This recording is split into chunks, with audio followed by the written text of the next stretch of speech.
Hello दोस्तों, मेरा नाम है रॉनी और आप देख रहे हैं लोको पायलट वाला। मैं हूँ आरआरबी कोलकाता जोन से। मेरा एएलपी का डीवी का डेट पड़ा था 4 नवंबर को आफ्टरनून वाला शिफ्ट में, और मेरा मेडिकल का डेट था 6 नवंबर को। मेरा मेडिकल हुआ है बीआर सिंह हॉस्पिटल में। BR Singh hospital Sealdah station की बहुत ही पास है, आप इस वीडियो पे देख सकते हो। बेसिकली जिसका आफ्टरनून शिफ्ट होता है उनको बीआर सिंह हॉस्पिटल मिलता है, बट आप इससे एक अंदाज़ा लगा सकते हो कि कोलकाता जोन में कैसे चल रहा है मेडिकल। और जिसका बीआर सिंह है तो उसको तो अच्छे से ही पता चलेगा कि बीआर सिंह हॉस्पिटल में कैसे चल रहा है। बीआर सिंह हॉस्पिटल में टोटल 3 बिल्डिंग है। ओपीडी ब्लॉक बिल्डिंग है, इमरजेंसी ब्लॉक बिल्डिंग है एंड मेट्रो ब्लॉक बिल्डिंग है। ठीक है, ये है ओपीडी ब्लॉक, ये है इमरजेंसी ब्लॉक बिल्डिंग एंड ये है मेट्रो ब्लॉक बिल्डिंग। आपको पहले जाना होगा ओपीडी ब्लॉक में। 1 नंबर जो पीएमई रूम लिखा है ये फर्स्ट फ्लोर में 116 नंबर रूम है, इधर आपको जाना है मेडिकल के लिए। टाइम तो 9 बजे से होता है, लेकिन ये लोग 10 बजे से पहले स्टार्ट नहीं करता। ठीक है, तो आप 9:30 को भी जा सकते हो।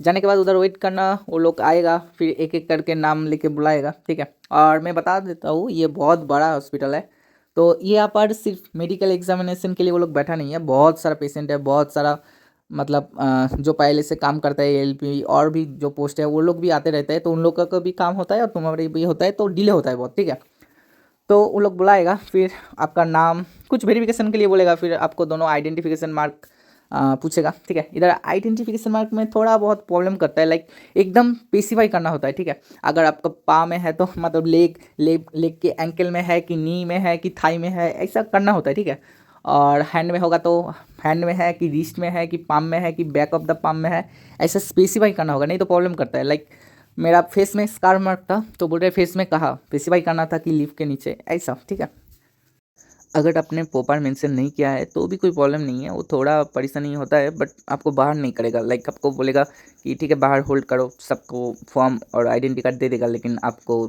थोड़ा मतलब ज़्यादा वेट करना है 2-3 घंटा। फिर उसके बाद वो लोग हायर अथॉरिटी के पास जाता है और फिर दे देता है। ठीक है, बाहर तो नहीं करेगा, लेकिन हाँ थोड़ा वेट करना होता है।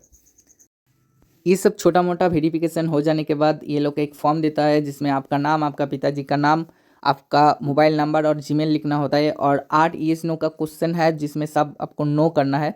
ठीक है, और एक आइडेंटिटी कार्ड देता है जो कुछ ऐसा दिखता है। इसके बाद वो 6 मेडिकल टोकन बनाता है और हर एक टोकन में आपको साइन करना होता है। ठीक है, इसके बाद एक ईसीजी का टोकन देगा, और इस रूम का ठीक ऑपोजिट में कार्डियोलॉजी ओपीडी है, उधर जाके आपको ईसीजी टेस्ट कराना है। सारे कैंडिडेट का ईसीजी टेस्ट हो जाने के बाद ग्राउंड फ्लोर पे लेके जाएगा, फिर उधर यूरिन टेस्ट होगा और ब्लड टेस्ट भी होगा। ठीक है, पहले आपको एक डिब्बा दिया जाएगा, उधर आपको यूरिन लेके आना है, खुद का ही लेके आना है। ठीक है, वॉशरूम जाना होगा फिर यूरिन लेके आना है।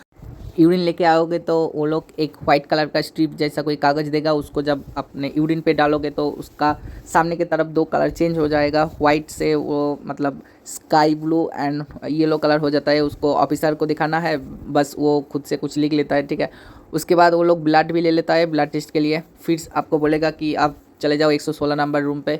116 नंबर रूम पे आ जाओगे तो मेट्रो ब्लॉक की ग्राउंड फ्लोर पे वो लोग लेके जाएगा एक्सरे करने के लिए, चेस्ट का एक्सरे होगा, तो उधर आपको वो खुद से लेके जाएगा, आपको खुद जाने की ज़रूरत नहीं है, वो लेके जाएगा, आपको सिर्फ उसका पीछे पीछे जाना है। फिर मेट्रो ब्लॉक की ग्राउंड फ्लोर पे जाना है और एक्सरे करना है। एक्सरे हो जाने के बाद फिर से आपको 116 नंबर रूम पे ही आना है। ठीक है, इसके बाद मेन टेस्ट होता है। इस पीएमई रूम नंबर 1 और मेडिकल एग्जामिनेशन रूम दोनों में से किसी एक रूम में आपका आई टेस्ट होगा। इधर ब्लैक रूम भी इधर ही है। ठीक है, दोनों में है, तो किधर भी हो सकता है, पीएमई 1 में भी हो सकता है और मेडिकल एग्जामिनेशन रूम पे भी हो सकता है। एक एक करके कैंडिडेट को बुलाया जाता है। वो कैंडिडेट जाने के बाद उसको बैठने के लिए बोलता है। फिर पहले शॉर्ट डिस्टेंस विजन टेस्ट कर लेता है, एक छोटा लिखा मतलब पढ़ना होता है। ठीक है, आपको सिर्फ थोड़ा बहुत पढ़ना होता है। फिर उसके बाद वो लोग कलर ब्लाइंड मतलब उसका टेस्ट करता है, उसमें कुछ नंबर बोलता है, उसको आपको बोलना है। फिर एक मतलब कलर विजन टेस्ट का एक पाथ भी होता है, उसको भी आपको उंगली से दिखाना है कि वो पाथ किधर किधर किधर गया है, उसको भी आपको बोलना है। उसके बाद सी पहले से ढका हुआ रहता है। ठीक है, जाता है वो, फिर जो 6x6 का सी काट होगा उधर जाता है और घुमा घुमा के दिखाता है, और आपको सिर्फ बोलना होता है कि काट किधर है। ठीक है, उसके बाद एक छोटा मशीन से छोटा लाइट निकलता है। ठीक है, 3 टाइप का लाइट निकलता है, आपको सिर्फ बोलना है कौन सा कलर का है।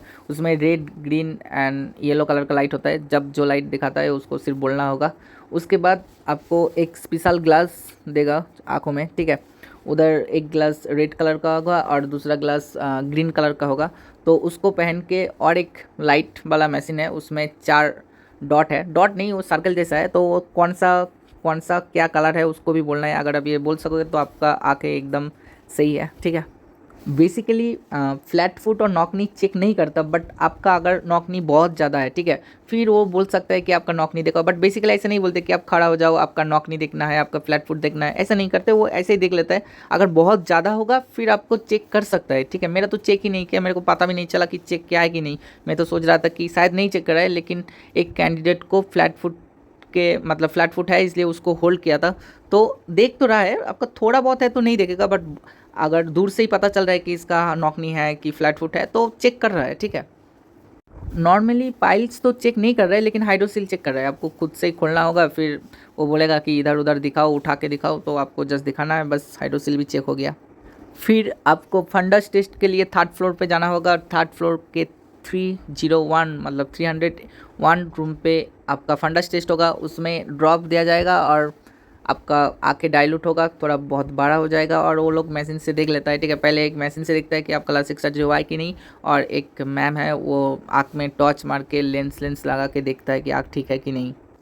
फंडस टेस्ट ही लास्ट टेस्ट है, मतलब आपका सारा टेस्ट हो गया है। फिर से आपको 116 नंबर रूम पे जाके मतलब उधर वेट करना है, ठीक है। और उसके बाद अगर आपका कोई प्रॉब्लम है तो वो बता देगा कि आपको फिर से लाइक ईसीजी में प्रॉब्लम होगा तो आपको फिर से ईसीजी टेस्ट करना है। ब्लड में प्रॉब्लम होगा तो फिर से बोलेगा कि कल फिर से आओ, खाना पीना नहीं करके मतलब खाली पेट आओ।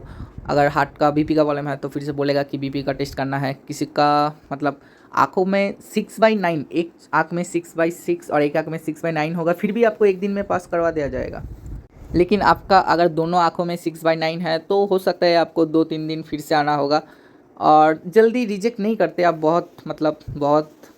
बहुत एग्ज़ाम दिए हो फिर इधर तक आए हो तो एकदम से आपको रिजेक्ट नहीं करेगा। लाइक एक बंदे का 6/12 आँख है, फिर भी उसको रिजेक्ट नहीं किया अभी तक, उसको मौका दे रहा है कि आप अगर इम्प्रूव कर सकते हो, मतलब फिर से टेस्ट दो, अगर आप बोल सकते हो तो ठीक है। लाइक समझ रहे हो ना। एक ही बात बोलना चाहूँगा, ज़्यादा टेंशन मत लो, क्योंकि वो लोग बात नहीं देना चाहते हैं, ठीक है। बहुत मौका दे रहा है, ठीक है। आपका अगर 6/12 भी है फिर भी हो सकता है आपको 10-15 दिन हो सकता है कि हॉस्पिटल में आना है और फिर आप क्वालिफाइड हो जाओ, तो अच्छा है, ठीक है। बहुत ज़्यादा कोऑपरेटिव है ये तो नहीं बोलूँगा, लेकिन ठीक है, एक चांस में मतलब चांस बहुत दे रहा है आपको सुधरने का, मतलब बात नहीं करेगा। और जिसका सब कुछ सही है उन लोगों को सिर्फ लेफ्ट थंब में 3 जगह पे LTI मारना है, लेफ्ट थंब इम्प्रेशन, और एक साइन करना है, फिर उसको बोल देता है कि ठीक है आपका हो गया। लेकिन ये नहीं बोलते कि आप पास हो, कि आपका कंप्लीट हो गया, ये नहीं बोलता, बट हम लोग सोच लेते हैं कि अगर ऐसा हो रहा है तो उसका कंप्लीट है। अगर कोई प्रॉब्लम होता तो बोलता कि आपका ये प्रॉब्लम है, फिर से चेक कराना है। बस इतना था कि अगर किसी को और भी कोई डाउट है तो ज़रूर कमेंट में पूछे, मैं ज़रूर आंसर कर दूँगा। Thank you for watching.